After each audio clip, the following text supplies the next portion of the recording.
My name is Kira Doyle, Captain in the United States Army. At 35, I've commanded logistical operations in some of the most dangerous places in the world. But no battlefield was ever as brutal as my parents' 36th wedding anniversary dinner. The clinking of glasses and the sound of laughter died as my father stood up, his voice cutting through the noise. "We wish your sister was our only child," he said, his eyes locked on mine. The room fell silent. My sister smirked, a triumphant little smile that was sharper than his words. Everyone, my cousins, my aunts, my uncles. They just stared. I felt a hot burn in my chest. But I didn't cry. I didn't scream. I just felt a fire ignite inside me, knowing this was the final straw. They thought they were breaking me. They were wrong. Before I tell you my story, I have to ask. If anyone listening to this has ever given everything just to be met with contempt, let me know in the comments below, hit that like button, and subscribe. Because this isn't a story about war, it's a story about liberation. The air inside Jean and Georgetti's was thick with the scent of aged steak and old money. The dark wood-paneled walls seemed to absorb sound, creating an insulated, almost conspiratorial atmosphere.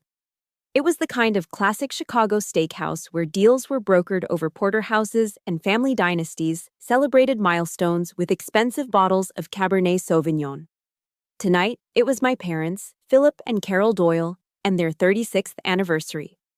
And I, Captain Kira Doyle, was on leave, attempting to navigate a minefield more treacherous than any I'd ever encountered overseas. I was trying, genuinely trying, to connect. The waiter had just cleared our main courses, leaving behind the ghost of garlic and butter. I saw a small opening in the conversation, a brief lull, and I took it. "We just broke ground on the new water filtration system for the village near base," I began, my voice steady.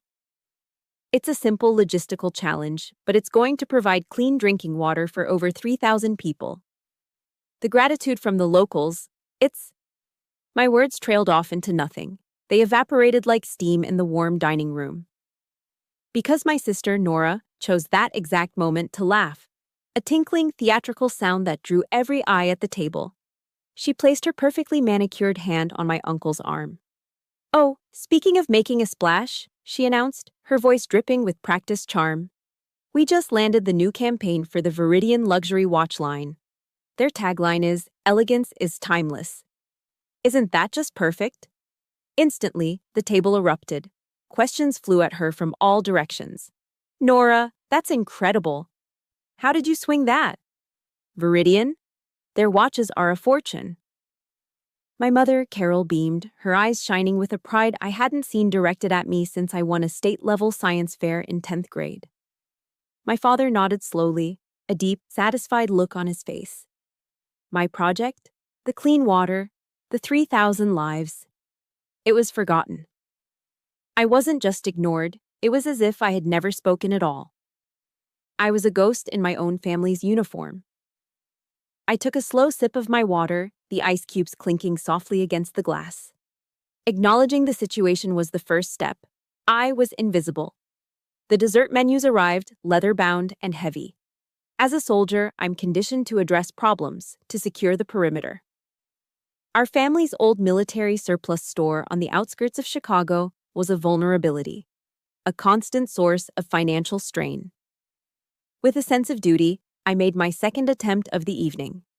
I was looking over the store's quarterly numbers, I said, keeping my tone polite and professional.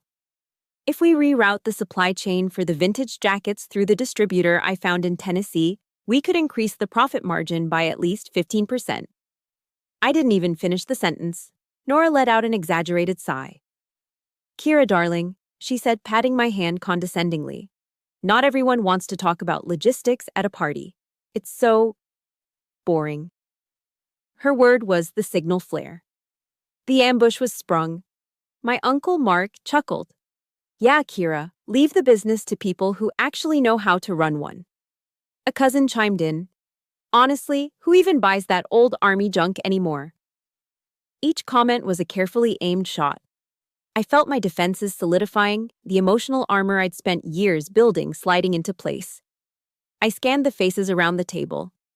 My mother was smiling faintly, a look of tacit agreement. My Aunt Susan, my mother's sister, the one who used to bake me cookies and sneak me $5 bills when I was a kid, just looked down at her lap and shook her head slowly, a silent gesture of disappointment.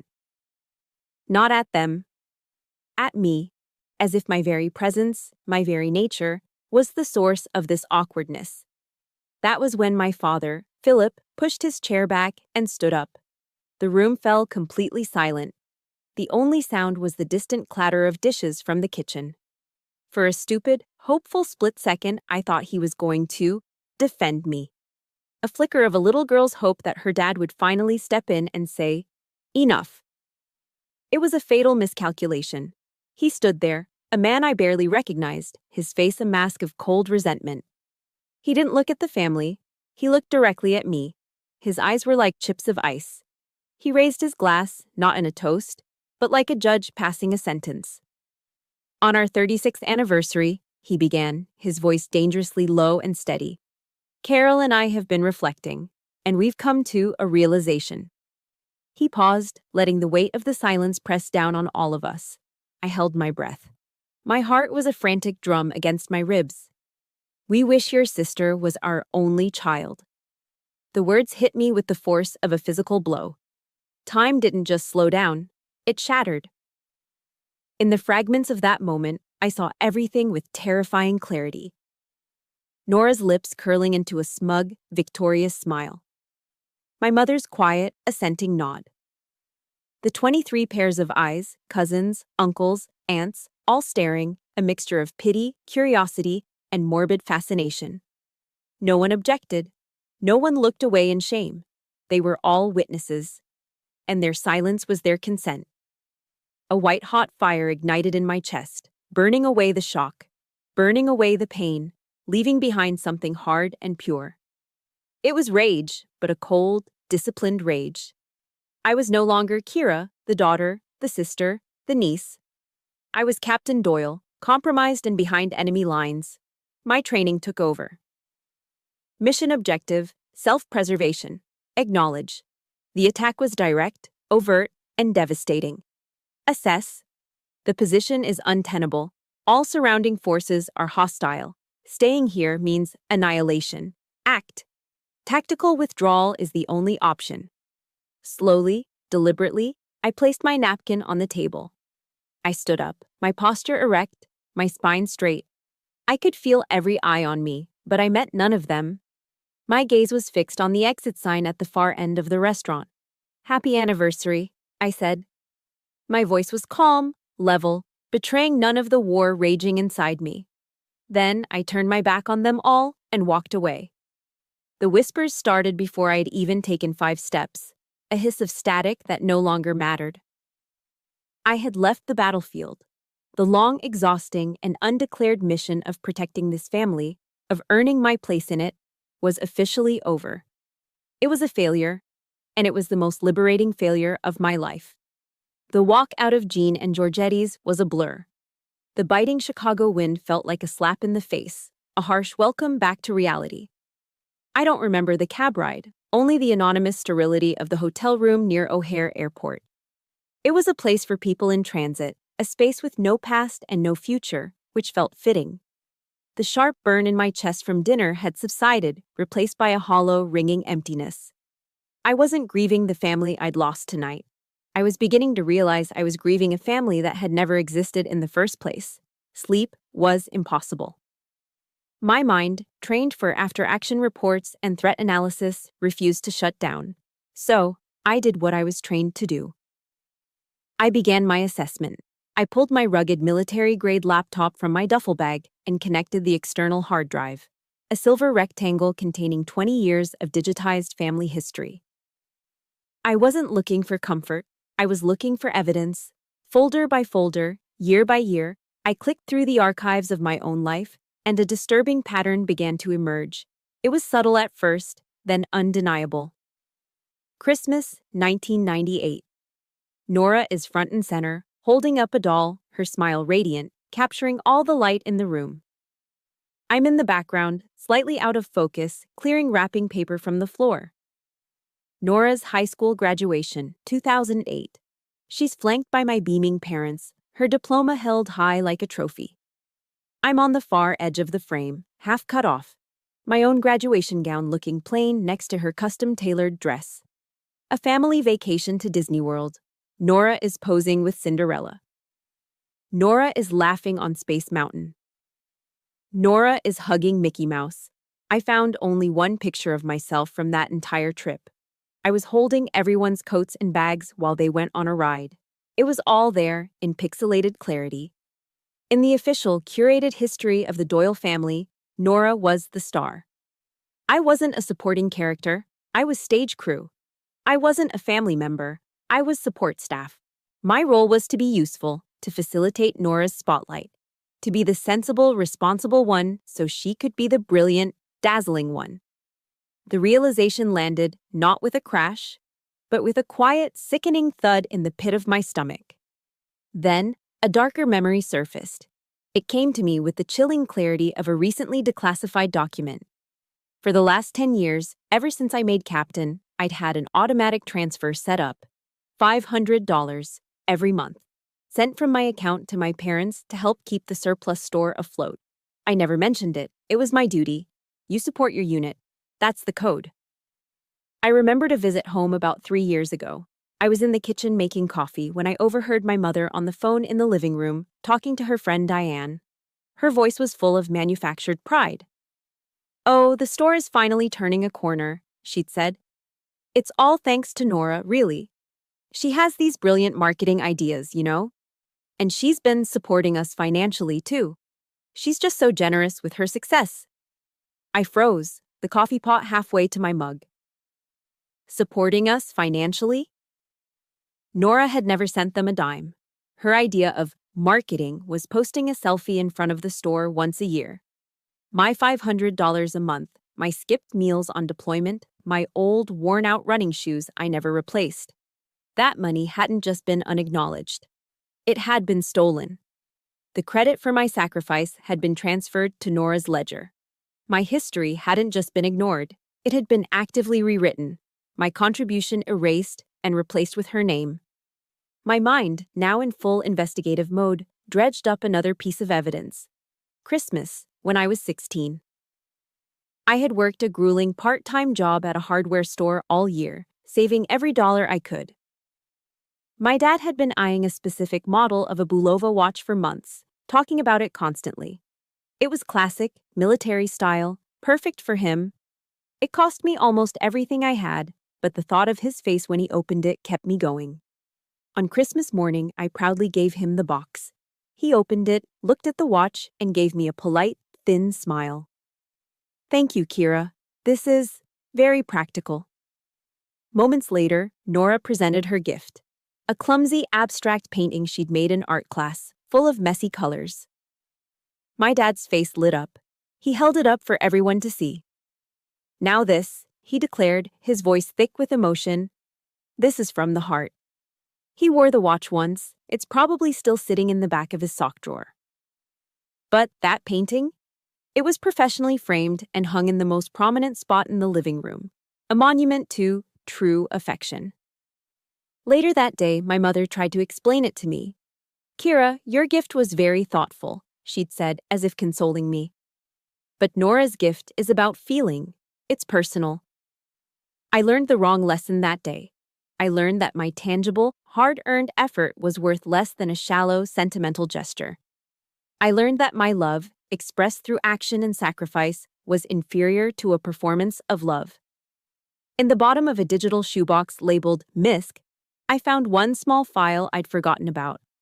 It was a scan of a Christmas card, the only one I'd ever received that wasn't signed by the whole family. It was from my grandfather, Colonel Henry Doyle Sr., sent to my dorm during my first year at West Point. His handwriting was a sharp, disciplined script. It wasn't long, just 2 sentences. "Never let anyone dim your light, Kira.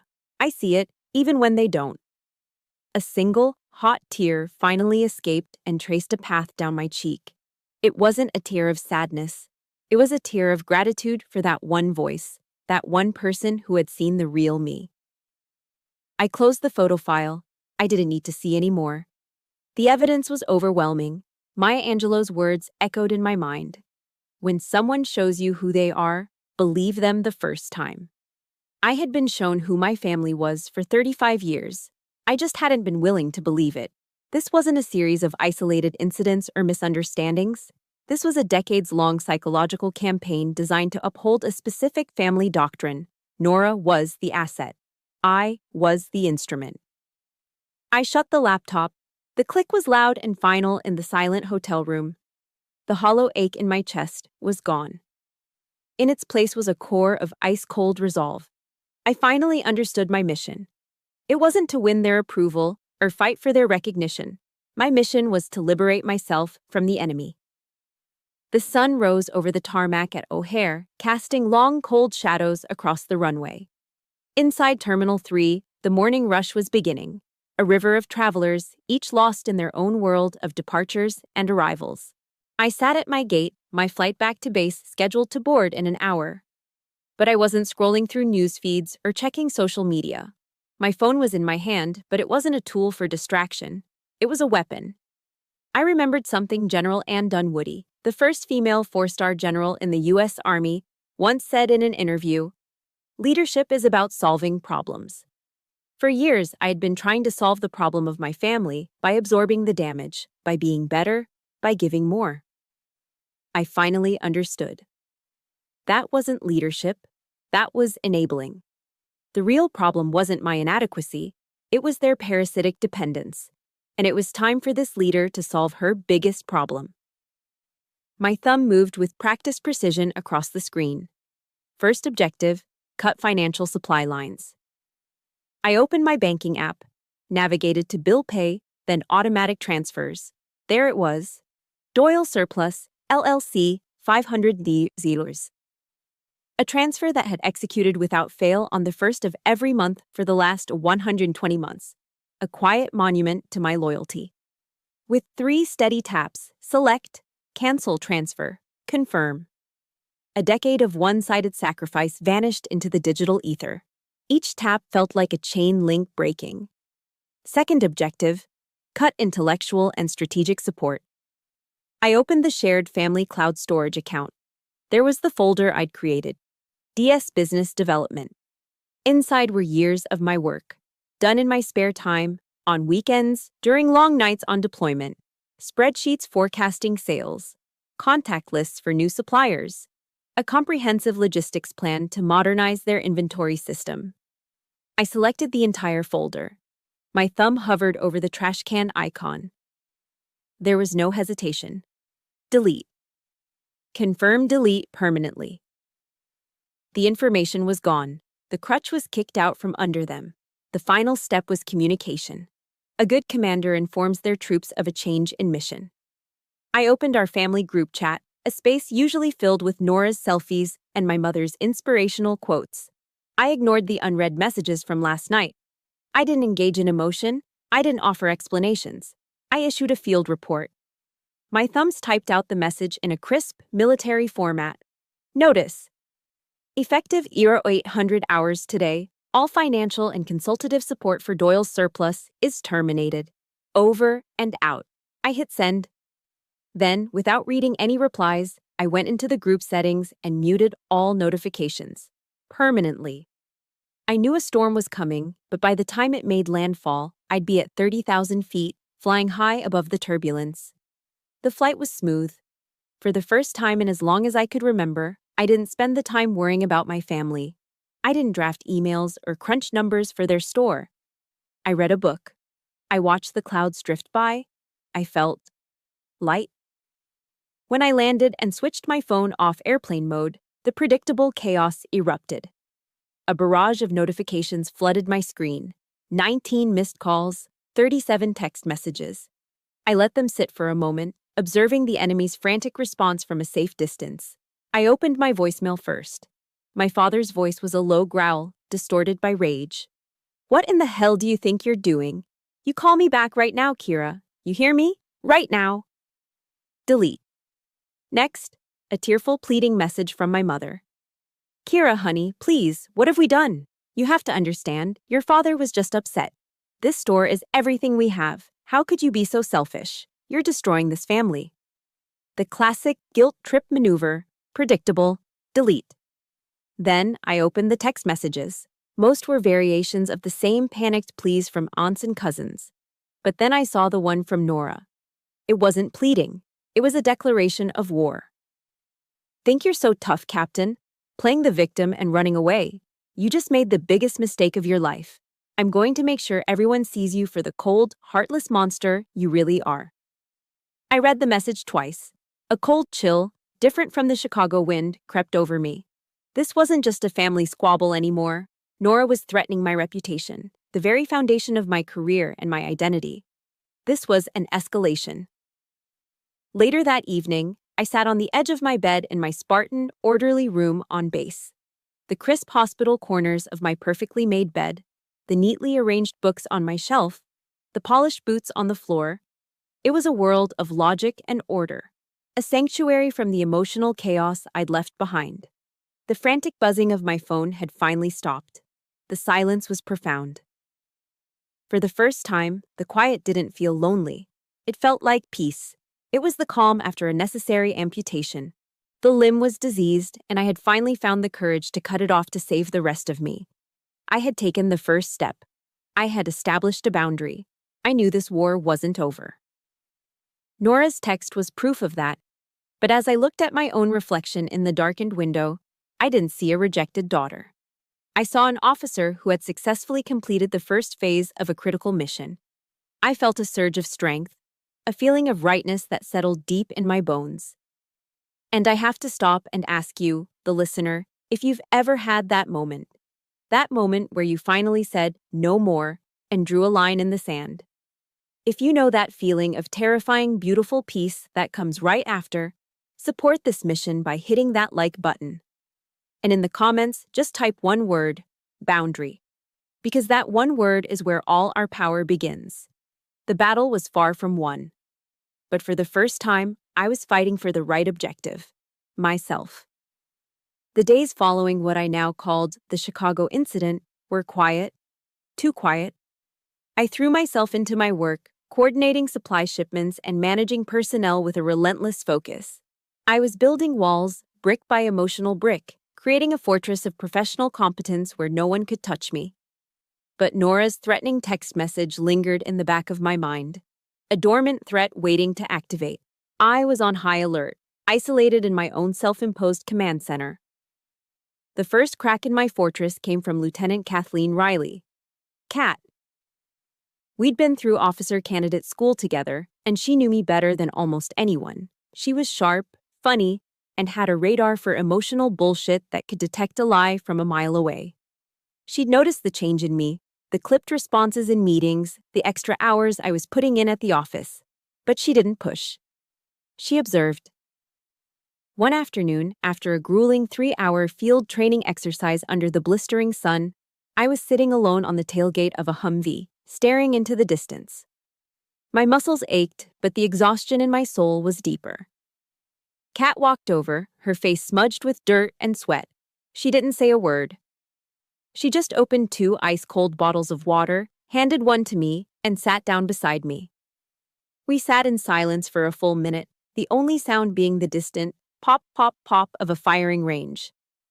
Whatever battle you just fought back home, she said finally, her voice low and even. It looks like it was rougher than this.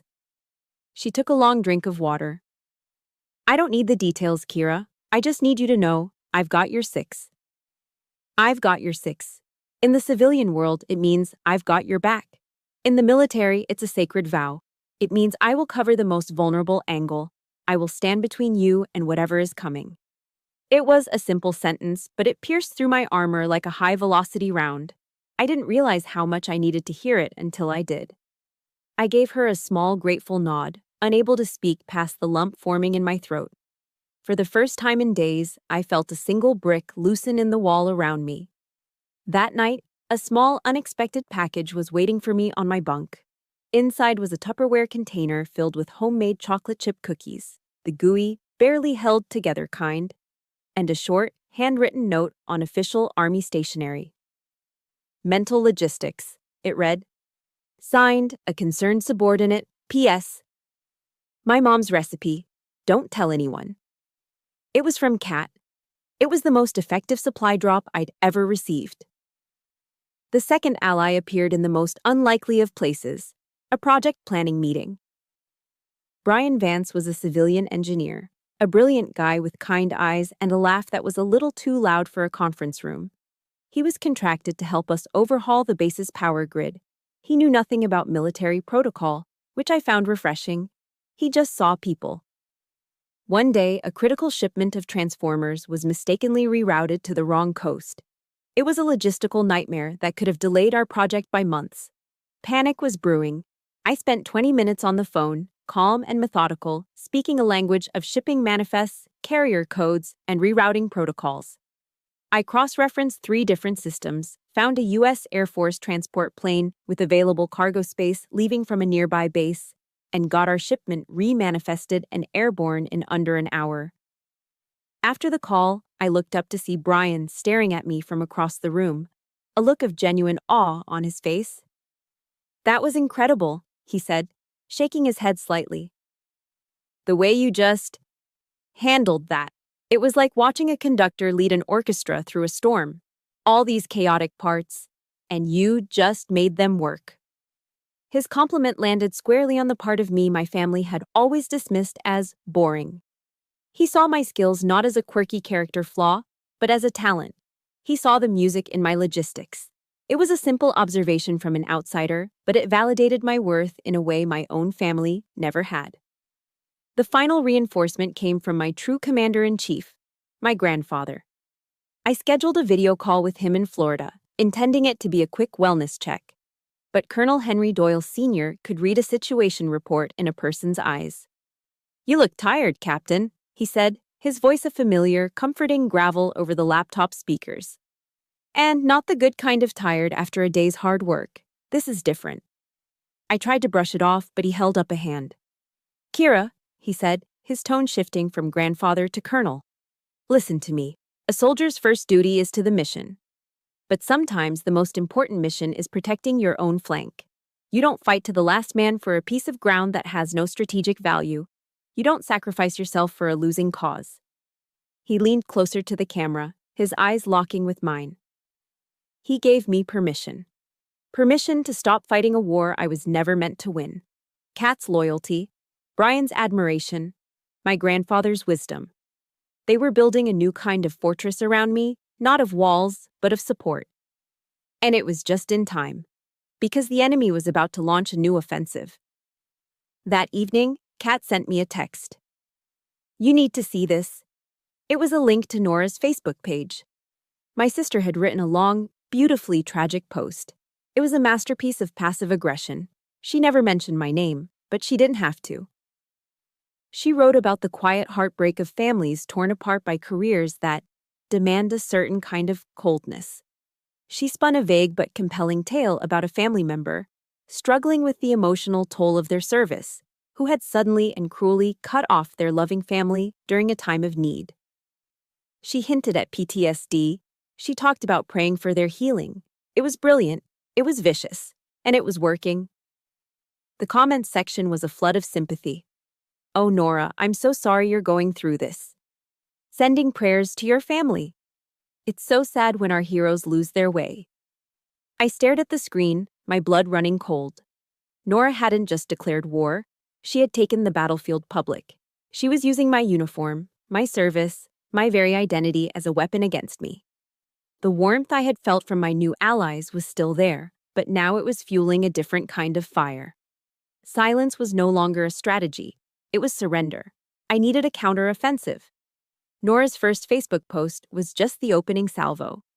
I had foolishly hoped it would end there, a single, venomous outburst. I was wrong.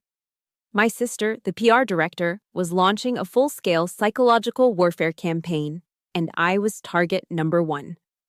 The posts that followed were insidious, a slow drip of disinformation designed to poison any goodwill I'd ever earned.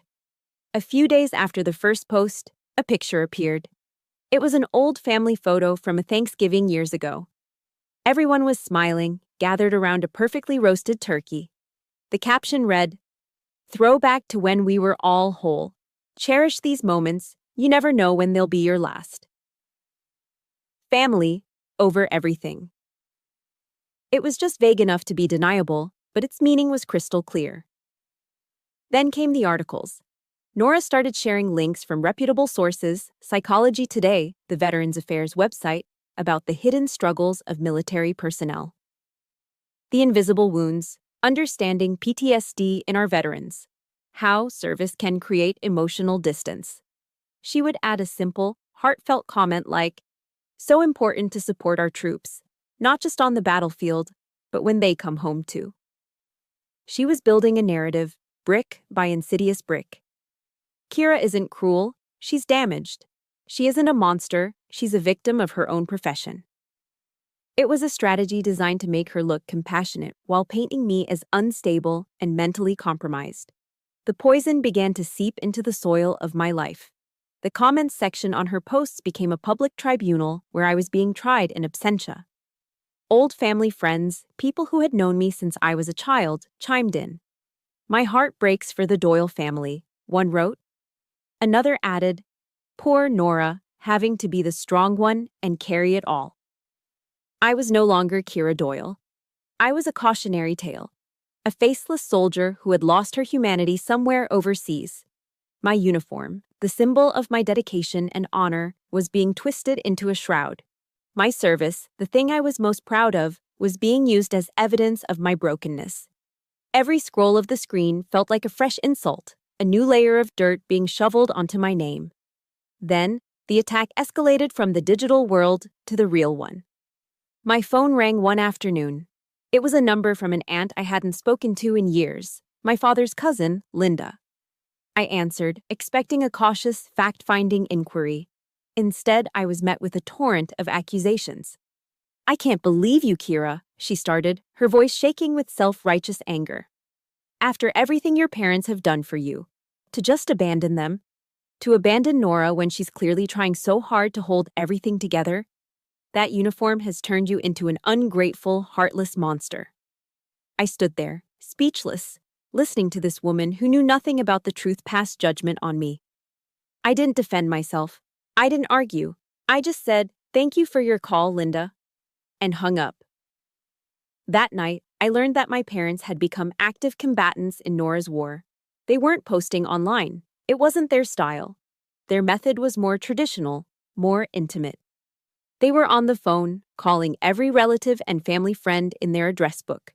They weren't angry. They were heartbroken.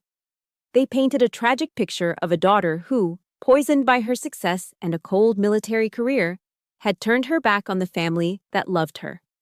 They were perfecting the art of playing the victim. The pressure began to mount. As an officer, integrity is everything. Your reputation is your currency.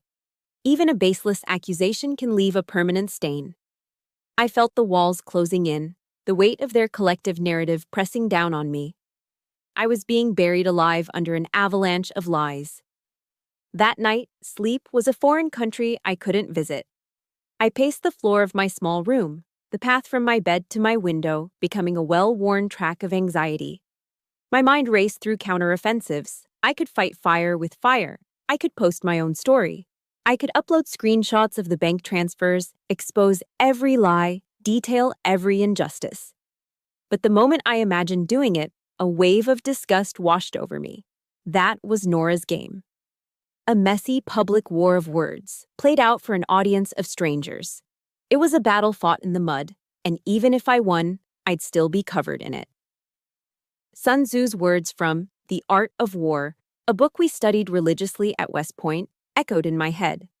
Know your enemy and know yourself, and you will not be imperiled in 100 battles. I knew Nora.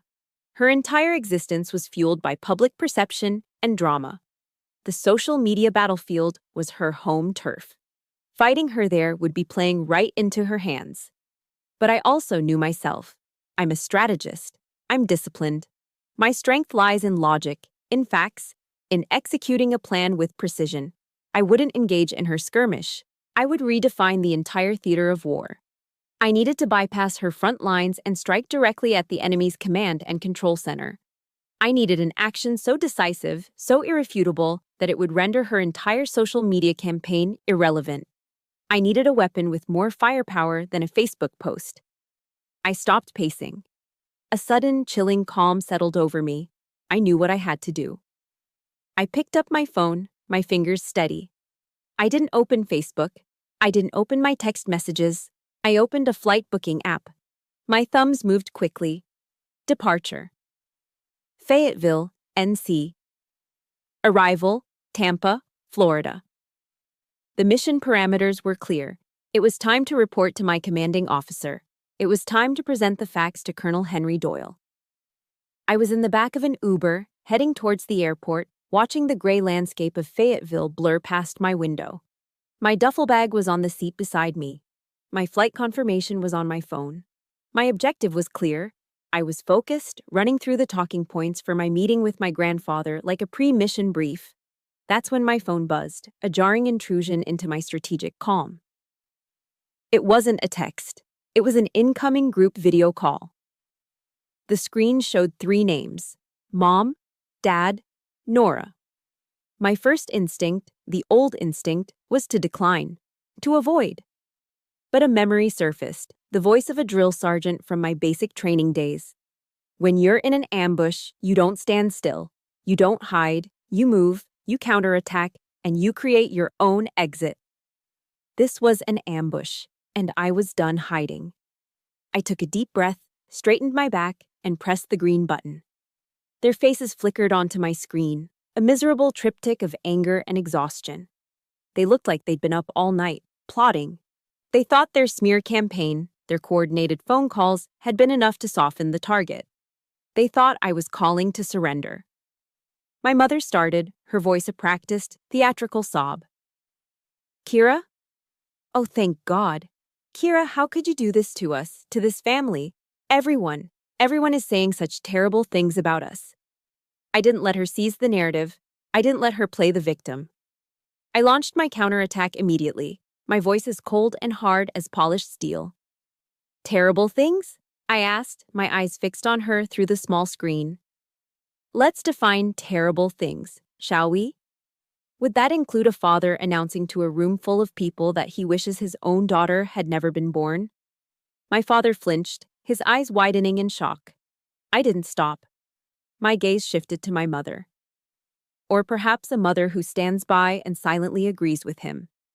Her fake tears stopped instantly. Her mouth opened, but no words came out. Or maybe, I continued, my eyes finally locking on Nora, a sister who systematically steals the credit for her older sister's financial sacrifices to make herself look good. Are those the kind of terrible things you mean, Mom? Silence. A thick, stunned silence filled the car.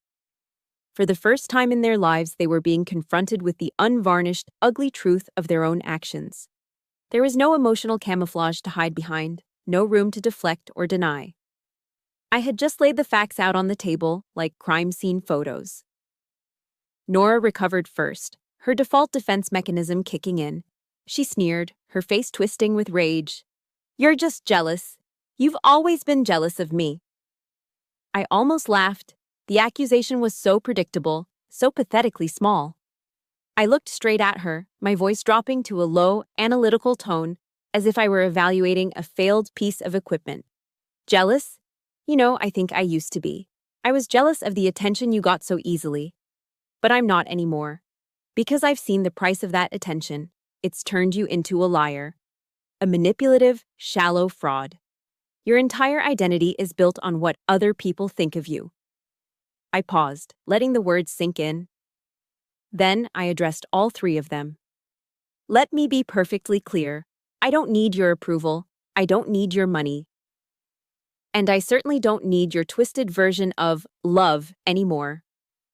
I leaned closer to the phone, ensuring they could see the absolute conviction in my eyes. "Effective immediately, my life is a no-fly zone. You are permanently denied entry." The explosion I expected came from my father. His face turned purple with rage, his voice a guttural roar that crackled through the phone's tiny speaker. "You dare talk to me like that? You ungrateful brat.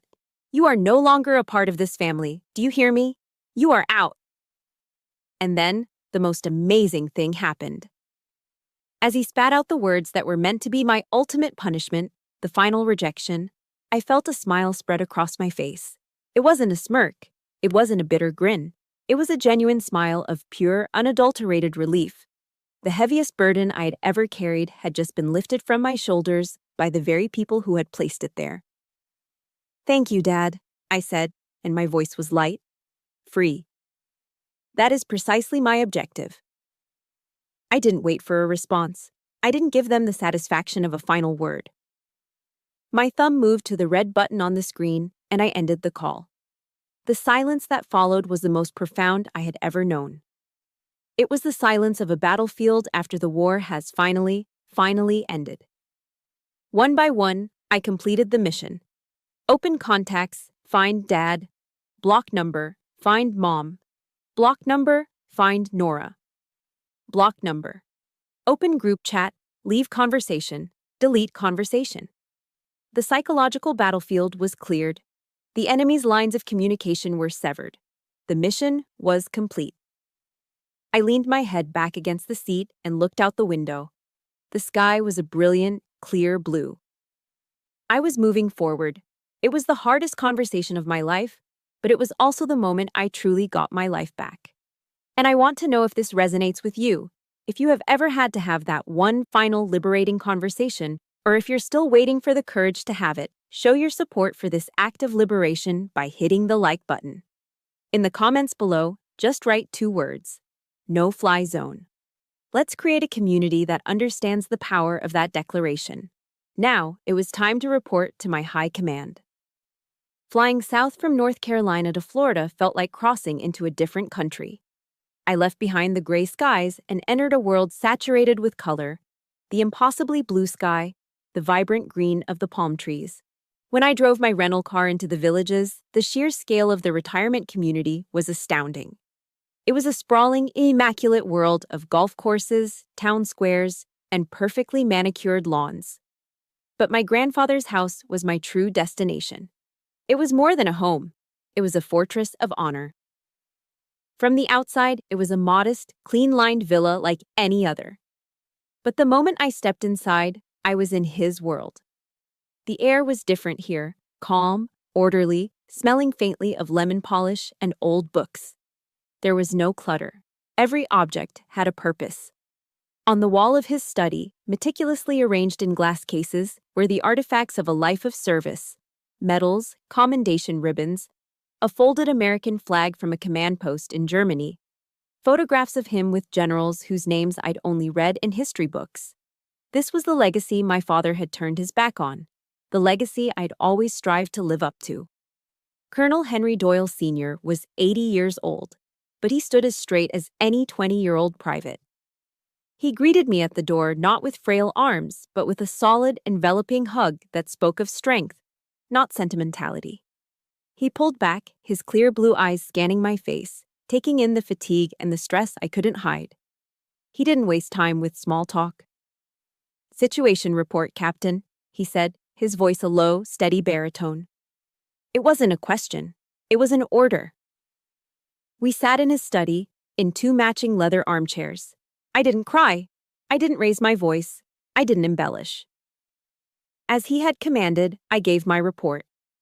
I laid out the events of the past week with the clinical precision of an after-action review. I presented the facts, systematically and chronologically. The inciting incident occurred at my parents' 36th anniversary dinner. I began. I recounted the conversation, the insults, and my father's final, brutal statement. I then detailed the subsequent psychological campaign launched by my sister, Nora. I opened my laptop and presented the evidence. Exhibit A, screenshots of Nora's Facebook posts, the carefully crafted narrative of my supposed mental instability. Exhibit B, scanned bank statements from the last 12 months, showing the recurring $500 transfer to Doyle's Surplus, LLC. Exhibit C, a transcript of the final video call, which I had written down from memory in the Uber, detailing my declaration of a no-fly zone. I presented the intelligence without emotion. My voice never wavered. I trusted the facts to carry the necessary weight. Throughout my entire report, my grandfather sat perfectly still, his hands resting on his knees. He listened with an intensity that was more intimidating than any interrogation. He didn't interrupt. He didn't ask a single question. His face, etched with the lines of 100 battles, slowly hardened into a mask of cold, controlled fury. The silence in the room when I finished was absolute. It was heavier than any shout, deeper than any scream. For a long moment, he said nothing. Then he lifted his right hand and brought it down on the solid oak arm of his chair. It wasn't a loud bang, but a single, sharp rap that cracked the silence like a gunshot. It was the only outward sign of the storm raging within him. "This is not a family dispute," he said, his voice dangerously quiet. "This is a breach of honor." He looked at me, and for the first time, I saw not just love in his eyes, but a profound, soldier-to-soldier respect. "They have disgraced the Doyle name. They have dishonored the uniform I wore, the uniform you now wear. They have acted without integrity, without loyalty, without courage." He paused, his gaze unwavering. "You did the right thing, Kira. You held your ground, and when the position became indefensible, you secured your flank. You acted as a commander should." His words were a validation so complete, so absolute, that I felt a decade of self-doubt begin to dissolve. He didn't just believe me. He understood the principles upon which I had acted. There was no deliberation. His decision was instant and absolute, forged in a lifetime of command. "Insubordination and contemptible conduct demand consequences," he stated, as if issuing a court-martial verdict. "Order will be restored." He stood up, his movements economical and precise. He walked over to a display case on the far wall. From a velvet-lined box, he carefully removed a medal, a 5-pointed star suspended from a red, white, and blue ribbon. My breath caught in my throat. It was his Silver Star, awarded for gallantry in action decades ago. He walked back to me and stood before my chair. He didn't pin it on me. He pressed it firmly into the palm of my hand, his warm, dry fingers closing my own around it. "Valor is not confined to the battlefield," he said, his voice thick with a rare emotion. "You've been fighting a war alone for years, on a front no one could see. You earned this more than I ever did." Tears welled in my eyes, but I refused to let them fall. This was a moment of honor, not pity. Then, with the medal still warm in my hand, he turned and walked to the antique rotary phone on his desk. He moved with a renewed sense of purpose, a general preparing for his final campaign. He picked up the heavy receiver and dialed a number from memory. He waited a moment. "David," he said into the phone, his voice now stripped of all emotion, replaced by pure command. "It's Henry Doyle. I need you at my house, immediately." He paused, listening. "Yes, it's important. We have a new strategic objective. We need to update the operational plan. And we need to rewrite my entire last will and testament." Less than 2 hours after my grandfather made the call, a sleek black Lincoln Town car pulled into his driveway. A man in a sharp gray suit stepped out. This was David Martin, my grandfather's attorney for over 40 years. He was a man whose calm demeanor concealed a mind as sharp as a bayonet.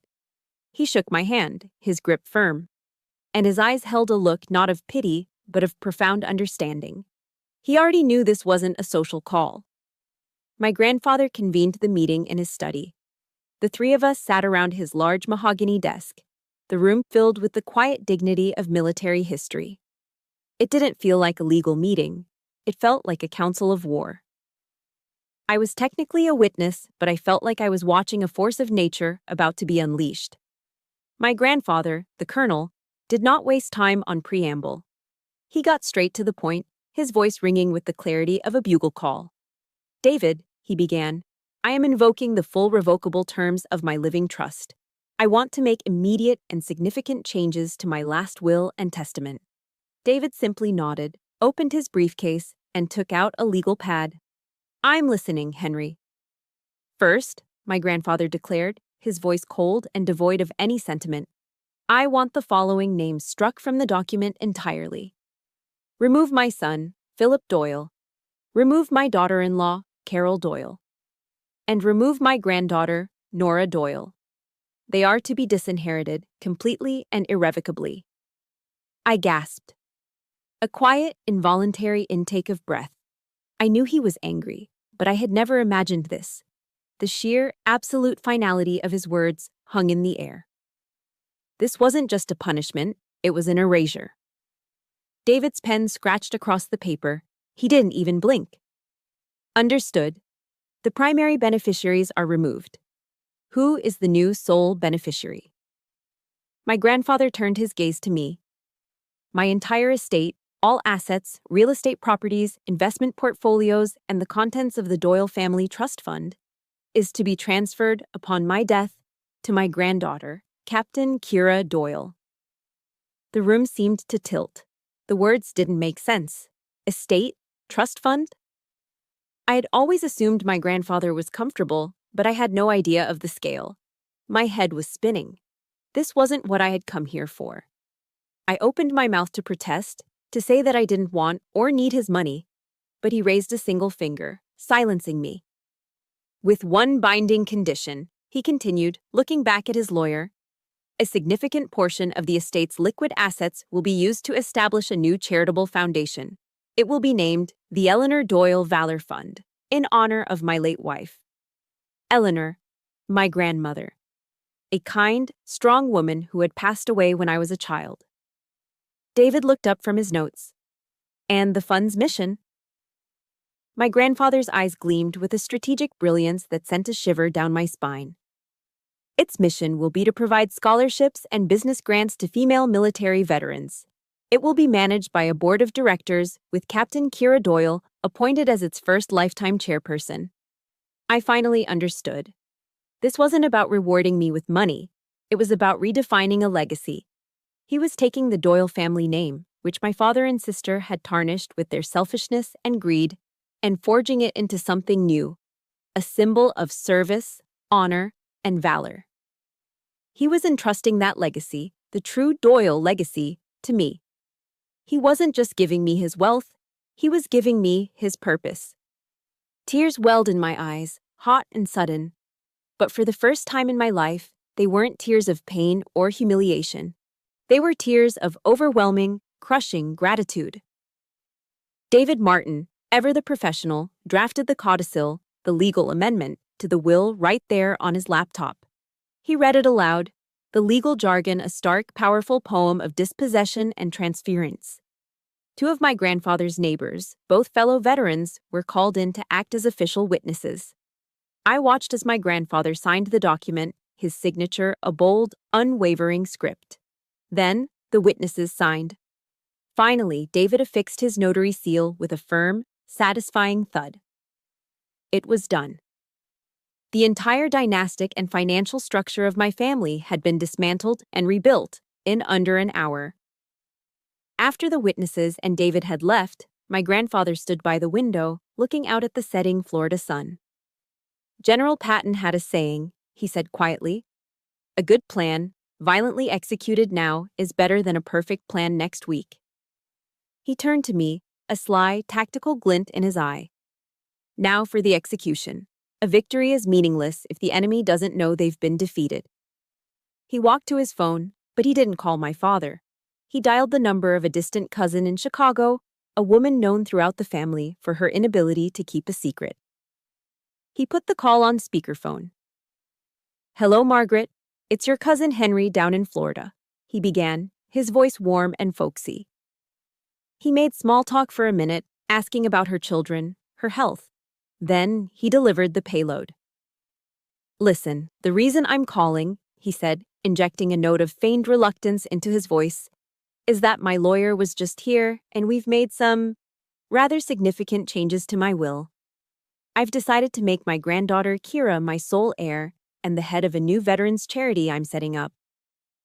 I know this might cause a bit of a stir with Philip's side of the family, so I thought it was only right you hear it from me first. He let the information hang in the air, a perfectly deployed piece of ordnance. I could almost hear Margaret's mind racing, her gossip-loving heart beating faster. She stammered something about being shocked, but understanding. Thank you, Margaret, my grandfather said smoothly.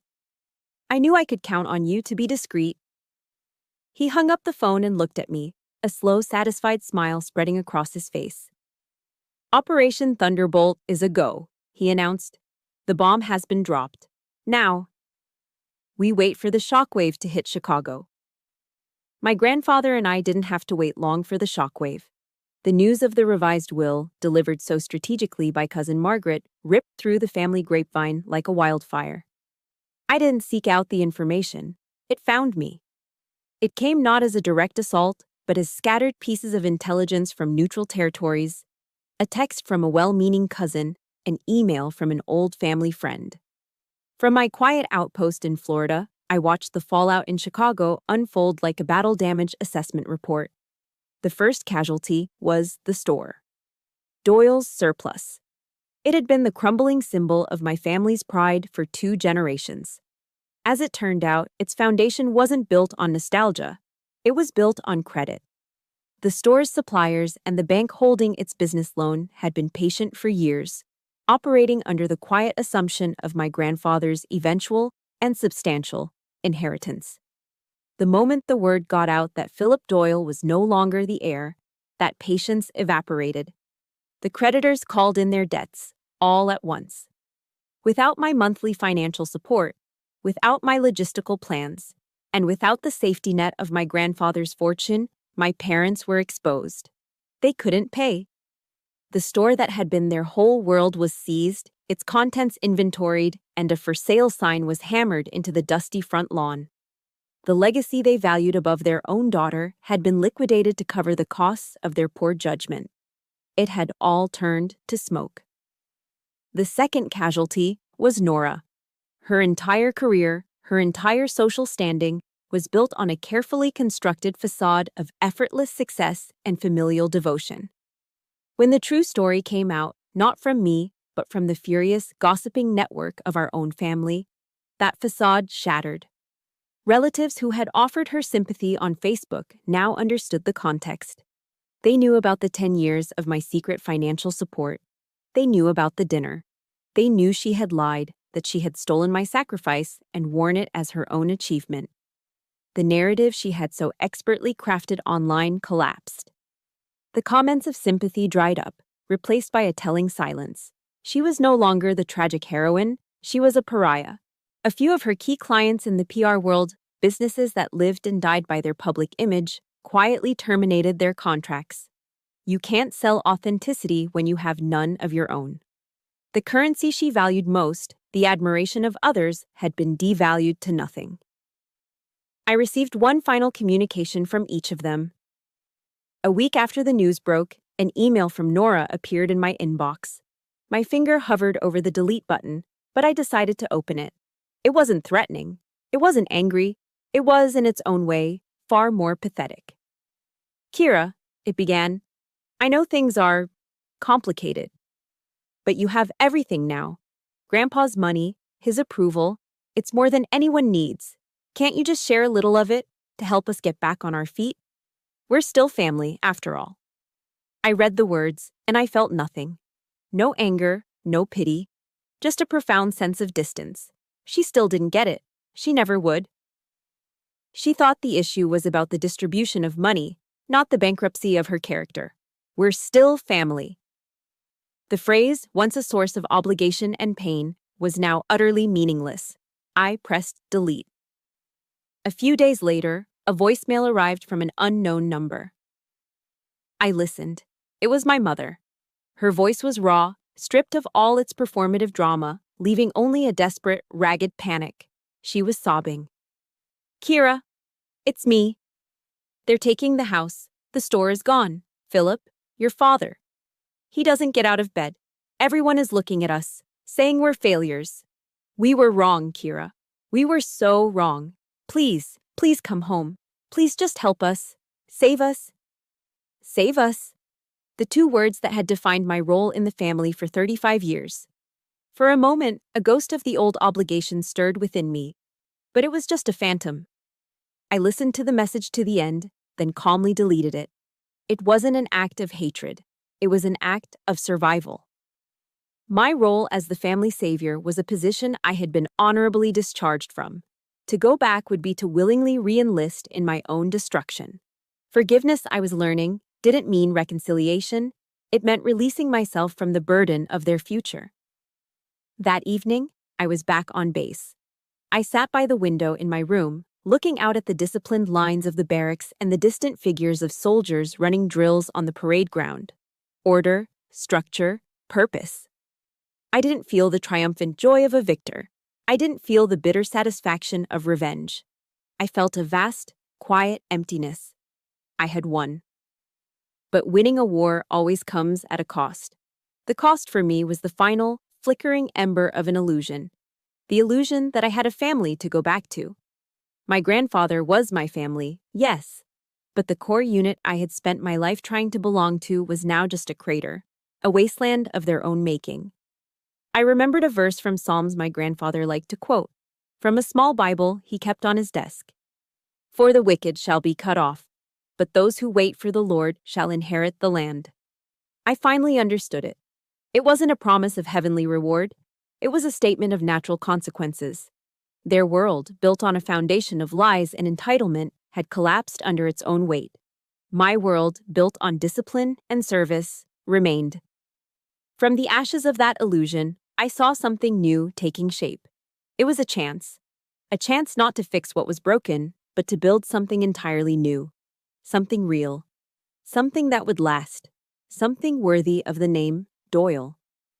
1 year later. The woman standing at the podium is not the same one who walked out of a Chicago steakhouse into the cold night. On the outside, the uniform is similar, but the oak leaf insignia on my collar is new. I am Major Kira Doyle now. But the real change is on the inside. The hollow ache in my chest has been replaced by a quiet, steady warmth. The hyper-vigilance of a soldier in enemy territory has softened into the calm confidence of a commander in her own command. I'm standing in a small, sunlit auditorium at a community college, a place of second chances and new beginnings. I didn't use my grandfather's inheritance to buy a mansion or a sports car. I used it to fulfill his final command. I used it to build. Welcome to the inaugural awards ceremony for the Eleanor Doyle Valor Fund. My mission statement, once a desperate whisper in a lonely hotel room, had become my life's work. My mission is no longer to survive, it's to build. Today, we were laying the first foundation stone, awarding full academic scholarships to female veterans transitioning back into civilian life. I looked out at the small crowd, and I didn't feel a single shred of the old anxiety I used to associate with public attention. Because in the front row, I saw my family. My real family. There was my grandfather, Colonel Henry Doyle Sr., his back ramrod straight, his eyes gleaming with a pride so fierce it felt like a physical force. Beside him was Kat, my best friend, my comrade in arms, who had flown in on a weekend pass just to be here. She gave me a subtle, almost imperceptible nod. The soldier's sign for solid copy. You've got this. And next to her was Brian. Over the past year, his quiet admiration had blossomed into a steady, supportive love that I had never believed was possible. He didn't try to change me or diminish my strengths. He celebrated them. He was here today, not in the spotlight, but standing quietly in the back of the room, just watching me with a look of pure, unadulterated pride. His silent presence was the firmest ground I had ever stood on. They were my unit. The people who had my six. They weren't bound to me by blood, but by something far stronger. Loyalty, respect, and unconditional love. The very things I had once searched for in all the wrong places. I cleared my throat and approached the microphone. Good afternoon, I began, my voice clear and steady. My grandmother, Eleanor Doyle, believed that the greatest acts of service often happen far from any battlefield. She believed in the quiet courage it takes to rebuild, to learn, and to create a new life. It is in her honor that we award our first scholarship today. I held up the certificate. The first recipient of the Eleanor Doyle Valor Fund Scholarship is former Sergeant Eva Torres. A young woman with dark, intelligent eyes and a posture that still held the discipline of her service stood up from the second row. There was a smattering of applause as she walked toward the stage. As she approached, I saw a flicker of something familiar in her eyes. a potent combination of fierce determination, boundless ambition, and a sliver of uncertainty. I saw myself, all those years ago, a young woman desperate to prove her worth in a world that wasn't sure what to do with her. I handed her the oversized ceremonial check, and we posed for a picture. But as the camera flashed, I leaned in closer, lowering my voice so only she could hear. "Listen to me, Sergeant," I said, my voice firm but warm. "There will be people who will try to tell you that you are not smart enough, not strong enough, not good enough. They will try to dim your light." I held her gaze, pouring every ounce of my own hard-won conviction into my words. "Never let them. Your new mission is to build the future you deserve." She looked at me, a flash of sudden, profound understanding in her eyes. She nodded, her handshake firming with a new resolve. "Yes, ma'am," she whispered. "Hooah." As she walked off the stage, I knew I hadn't just given her a scholarship. I had given her the validation I had needed so desperately myself. I had passed on the torch that my grandfather had so carefully guarded for me. The circle was complete. The ceremony concluded a few minutes later. As the attendees began to mingle, I remained on the stage, looking out at the three people who mattered most: my grandfather, my best friend, the man I loved, my chosen family. The war was over. The mission of liberation was complete. I was no longer a soldier fighting for survival in a toxic family dynamic. I was the commander of my own life. I was a builder, an architect of a new legacy. Late afternoon sunlight streamed through the large auditorium window, illuminating the dust motes dancing in the air like tiny golden sparks. The light fell across my face, warm and bright. It wasn't the fading glow of a sunset on a finished battle. It was the clear, brilliant light of a new dawn. And my legacy was just beginning. That sunlight on my face wasn't an ending. It was the beginning. My mission shifted from surviving to building, and that is the greatest liberation of all. For everyone listening who is still in the trenches of your own quiet war, please know that you are seen, and you are not alone. If this story gave you a piece of strength to start building your own new dawn, please support our mission here by subscribing and liking this video. And in the comments, I'd be honored if you would share just one thing you are looking forward to building in your own life.